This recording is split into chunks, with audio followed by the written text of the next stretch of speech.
সুনামগঞ্জ সদর উপজেলার অধীনে মঙ্গলকাটা ডলুরা নারায়ণতলা সড়কের সংস্কার প্রকল্প প্রায় 7 কিলোমিটার এই সড়কের জন্য 6 কোটি 60 লাখ টাকা বরাদ্দ হয়। 2023 সালের আগস্টে কাজ শুরু হয়ে ডিসেম্বরে সংস্কার শেষ হওয়ার কথা থাকলেও যেন কেতাবে আছে গোয়ালে নেই অবস্থা। সড়কটির কিছু অংশে নামমাত্র কাজ দেখিয়ে পুরো টাকা তুলে নেয় ক্রাফট কনস্ট্রাকশনের ঠিকাদার। অথচ এখন সড়কটি যেন পথচারীদের মৃত্যুকূপে পরিণত হয়েছে।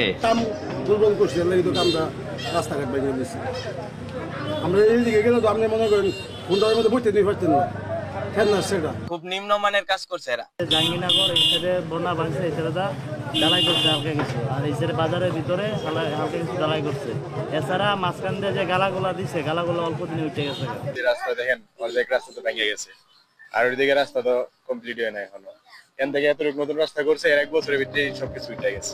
একইভাবে জেলার কাঠি থেকে জয়নগর বাজার পর্যন্ত সড়ক মেইনটেন্যান্সের কাজের জন্য বাজেট হয় 2 কোটি 40 লাখ টাকা। কাঠির থেকে শাখাইতি পর্যন্ত আংশিক কাজ হলেও শাখাইতি থেকে জয়নগর বাজার পর্যন্ত রাস্তার কোনো কাজই করা হয়নি। অথচ ঠিকাদারি প্রতিষ্ঠান উঠিয়ে নিয়েছে পুরো বিল। এই রোডটা আমাদের খাজ যা বাজার আছিল, বাজার থেকে বহুত দুর্বল খাজ হয়েছে, খাজ 50 হয় নাই, কাজের মান একদম খারাপ। গত বছর কাজ করার পরে এই 1 মাসের মাথায় আপনার ভাঙে গেছে। ঠিকাদারি প্রতিষ্ঠান ক্রাফট কনস্ট্রাকশনের কাজ পাওয়ার নেপথ্যের নায়ক এলজিইডির সুনামগঞ্জ জেলার তৎকালীন নির্বাহী প্রকৌশলী মাহবুব আলম। ঠিকাদারি প্রতিষ্ঠান ক্রাফট কনস্ট্রাকশনকে কাজ দিতে সব ধরনের জালিয়াতিকে প্রশ্রয় দিয়েছেন তিনি। ঠিকাদারি প্রতিষ্ঠান তাদের এক্সপেরিয়েন্স সার্টিফিকেট হিসেবে দেখিয়েছেন 2018 সাল থেকে ধামরাইয়ে বাংলাদেশ ক্ষুদ্র ও কুটির শিল্পে পার্বত্য চট্টগ্রাম উন্নয়ন বোর্ড রাজুকে কয়েক কোটি টাকার কাজ করেছেন। অথচ দেশ টিভির হাতে আসা প্রতিষ্ঠানটির ট্রেড লাইসেন্সে দেখা যায় প্রতিষ্ঠানটি চালু হয়েছে 2022 সাল থেকে। এমন জালিয়াতি ও দুর্নীতির ঘটনায় অভিযোগ জমা পড়ে দুর্নীতি দমন কমিশন দুদকে।